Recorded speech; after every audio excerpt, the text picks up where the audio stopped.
My coworker hugged me and called me her work husband. When I rejected her, she got a new hire fired with fake messages, and now she's telling my wife that I was in her hotel room. I, 34M, work in a small office with about 30 people. One of my coworkers, Mary, 35F, and I have worked together for 6 years. Our department has 6 people, and since our job involves overseeing government projects, we frequently travel in pairs, though my travel partner varies. Mary and I often get assigned to the same projects. We've always had a friendly work relationship, and even my wife likes her. The incident yesterday, after work, about 10 of us stayed for happy hour. Mary joked about how often we traveled together last year, poking fun at my forgetfulness and post-gym stench during breakfast. It was all light-hearted, and I joined in, sharing funny stories about her too. Then, out of nowhere, Mary hugged me tightly and said she loved me, calling me her work husband. While it might have seemed innocent, she held on for too long, and I noticed a few coworkers staring. I don't like that phrase, especially since I'm married, so I gently pulled her hands off my shoulders and jokingly called her my work sister instead. That upset her. She stormed off to her desk and started silently crying. When I tried to apologize, she accused me of embarrassing her and making it seem like she was being inappropriate. She also claimed I had aggressively removed her hands. I explained that I just disliked the term work husband and didn't want people to misinterpret it. Eventually, she calmed down, hugged me again, and left. I felt bad afterward, but I also knew I had done nothing wrong. I was just uncomfortable and set a boundary. The next day, Mary ignored me all morning. The tension was obvious, and I overheard coworkers gossiping. Around 3 p.m., she walked into my office, shut the door, and angrily told me to stop being an ass and quit avoiding her. She claimed I had humiliated her and made things awkward for everyone. I told her I didn't mind her jokes, but the work husband thing, especially with the long hug, made me uncomfortable. She brushed it off, saying I was overreacting.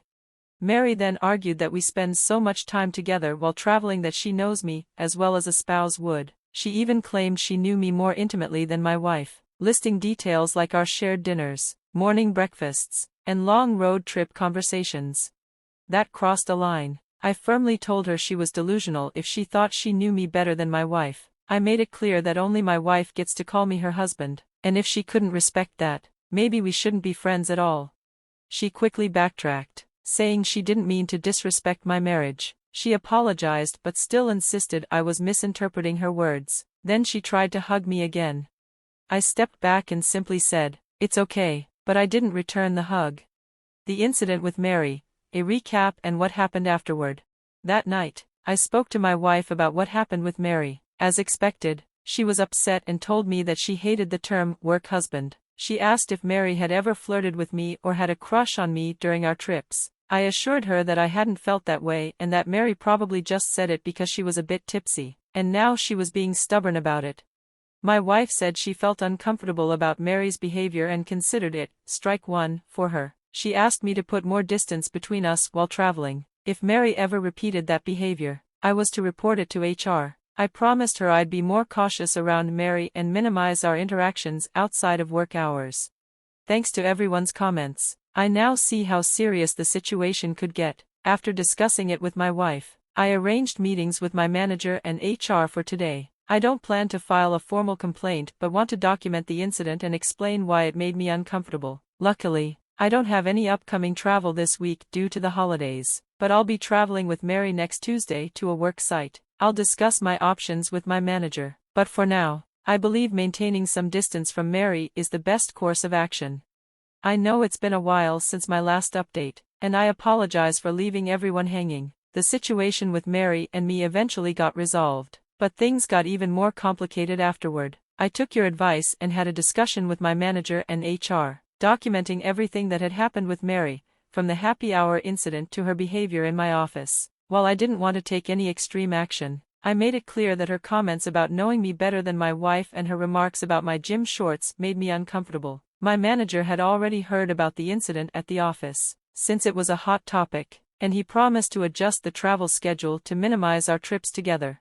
The issue was that only 4 people were qualified for off-site audits, and the other 2 coworkers didn't want to be separated. So, I continued traveling with Mary for a few weeks, but it was awkward. and I kept my distance. Then, my manager called both Mary and me into his office and informed us that he would be training a new auditor, Carolina, 26F. We'd take turns traveling with her, 1 week at a time. This arrangement meant I wouldn't have to travel with Mary anymore, which was a huge relief. Carolina turned out to be a great travel buddy. I made sure to keep things professional, no late-night drinks, no casual chats outside of work, and it was smooth sailing. That is, until last week. Last Tuesday, I walked into the office and immediately felt the eyes on me. I was called into a meeting with HR and my manager. HR asked me if I had noticed anything unusual about Carolina during our work trips, specifically, if she had made any advances. I assured them that Carolina had been nothing but professional. When I asked why I was being questioned, they said they couldn't disclose anything further, except that Carolina was being investigated for inappropriate conduct. When I left the meeting, Mary came to my office and asked what had happened. She told me that Carolina wouldn't be traveling with us anymore and that we'd be assigned to travel together again. I had no idea what was going on, so I texted Carolina to check in. She responded, asking if we could talk. Carolina came to my office and explained that someone had anonymously sent messages to her boyfriend, posing as someone from the office. The messages included screenshots of explicit pictures she had taken in her hotel room during our trips, along with flirtatious messages. The person claimed to be warning her boyfriend about her behavior.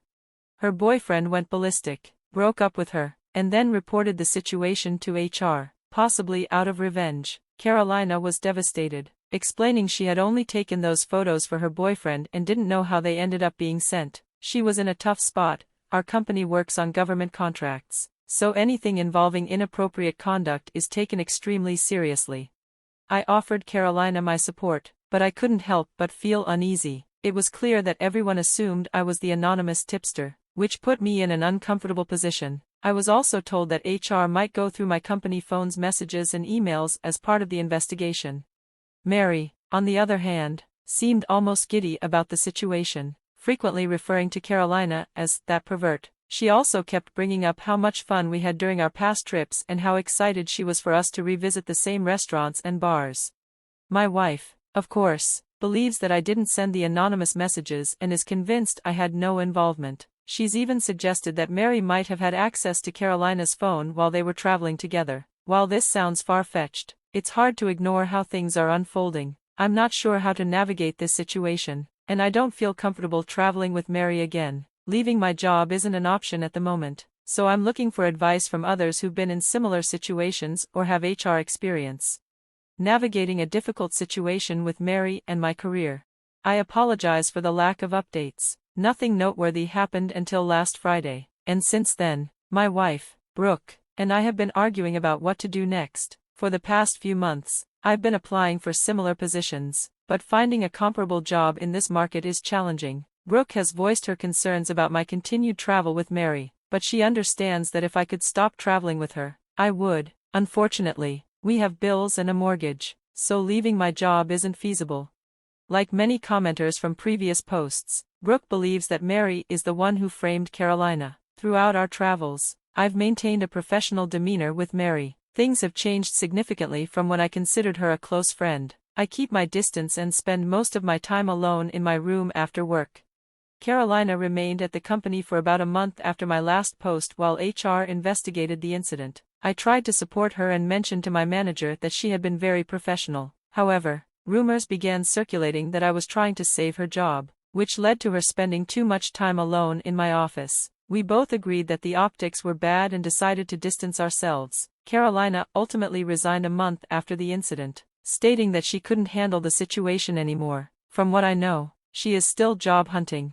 In contrast, Mary seems to be thriving on our work trips. I remain professional, but I can't shake the feeling that she might be the one who framed Carolina. While I have no concrete evidence, my intuition tells me she is spreading rumors about me and Carolina in the office. Mary often plans dinners after work and invites me for drinks at the hotel bar like before. I've made it a point to avoid alcohol on these trips now, though she sometimes insists I join her for a beer. I remind her that I'm on thin ice at work and have promised Brooke not to drink. However, that hasn't stopped her from getting drunk, and I've had to help her to her room more than once.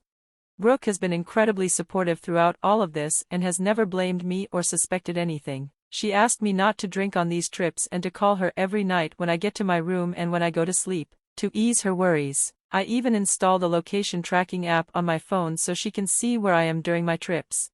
Last Friday, we had our office Christmas party. Brooke came with me, and we had a wonderful time. When Mary asked me to dance, I declined, and she didn't seem pleased. While I was talking to my manager and a few colleagues, Brooke chatted with my manager's wife. Mary interrupted them, bragging about how she has to take care of me on work trips because I'm so clumsy. Brooke joined in, playfully calling out my clumsiness at home. Then Mary recounted the incident where she got drunk and how I took care of her, mentioning that I sat by her bedside until she fell asleep. She insisted that I am a gentleman and emphasized that nothing inappropriate happened, but my actions showed that I cared. Brooke was aware of the times I dropped Mary off at her room but knew I never entered.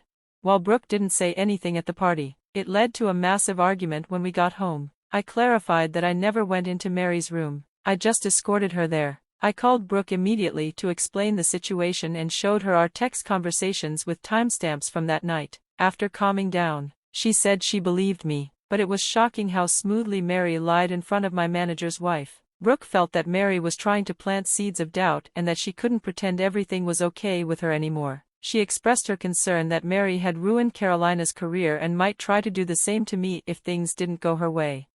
Brooke has asked me to draw a hard line regarding traveling with Mary and suggested that if my manager doesn't accept this, I should consider resigning. I believe she's right. Nothing is more important to me than my marriage. However, it's disheartening to be in this position after all the hard work I've put into my career. I feel trapped and unsure of what to do next. I would appreciate any advice or ideas on how to navigate this situation. My mom told me my biological dad abandoned us before I was born, so I messaged him 20 years later to tell him off, only to discover that my mom never informed him she was pregnant. The narrative I grew up with was that my dad wasn't my biological father. He was the man who married my mom after I was already born, and they thought at the time. Discovering the truth about my biological father.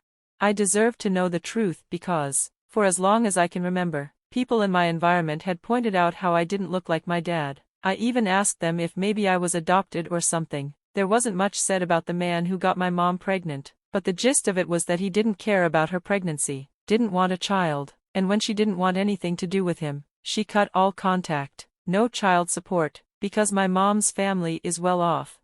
To be honest, I won't lie and say it didn't hurt at first, but I got over it quickly with the help of my mom and dad. Sadly, my mom and dad divorced last year. It felt like they simply didn't love each other that way anymore. Despite the divorce, they remain good friends, which I'm grateful for. No drama. But this situation with my biological father has been on my mind more lately. After some time, I ended up looking him up online. I didn't really know what I expected to find, but he just seemed normal. I guess I thought he'd have some kind of sinister look, given that he rejected me before I was born.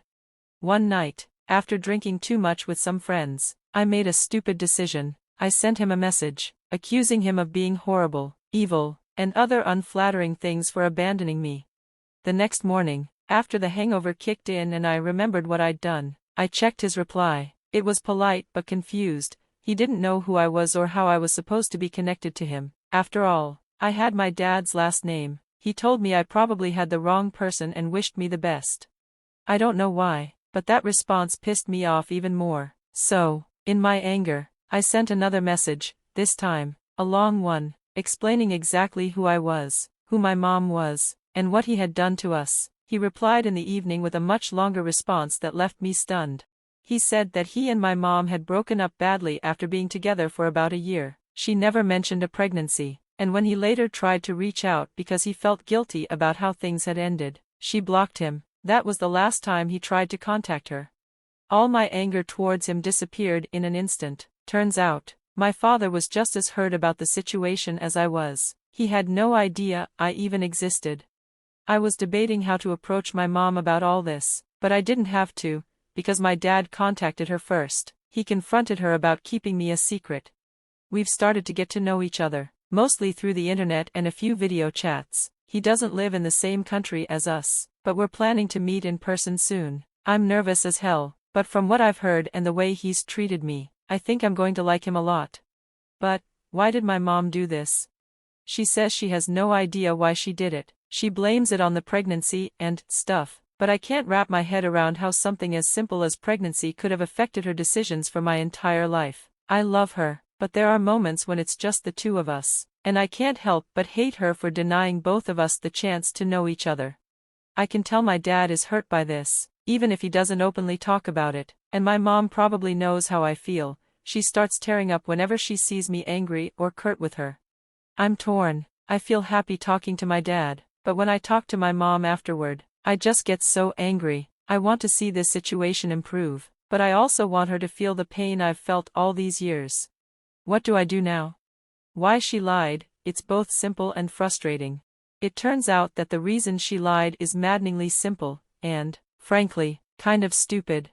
When my mom was getting to know my dad, her now ex-husband, he asked about my biological father's involvement in our lives. Caught off guard, she invented this ridiculous story about how my biological father didn't care about having a child, saying that they had no contact after they broke up. Over the years, this lie turned into a full-blown narrative that I eventually heard when I asked her about my real father.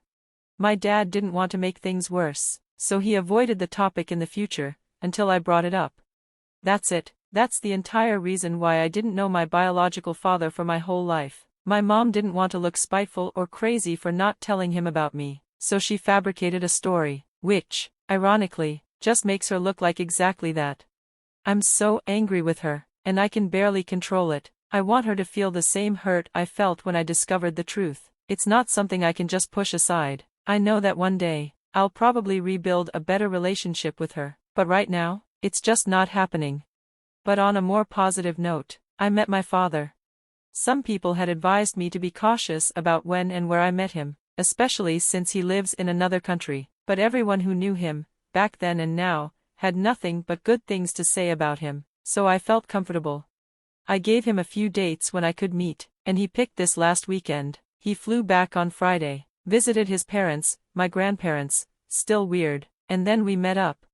I didn't really know what I was expecting, but it wasn't this. He was understanding, kind, and genuinely interested in getting to know me, but I was still terrified that he wouldn't like me, that he might leave after meeting me. Thanks for that, Mom. It didn't matter in the least.